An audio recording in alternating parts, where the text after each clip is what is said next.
In this video, we will demonstrate how to connect your dual inverter compressor air conditioner to LG ThinQ app.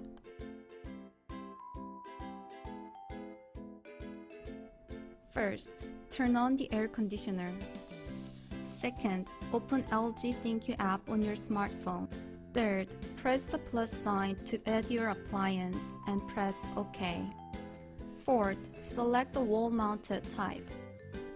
And fifth, take out the remote control and press the energy saving and the jet mode button together for 3 seconds, which are the two buttons on both sides of the temperature down.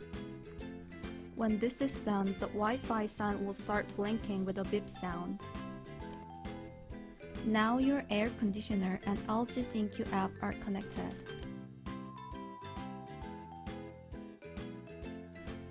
The LG ThinQ app will automatically start checking on the appliance's current status.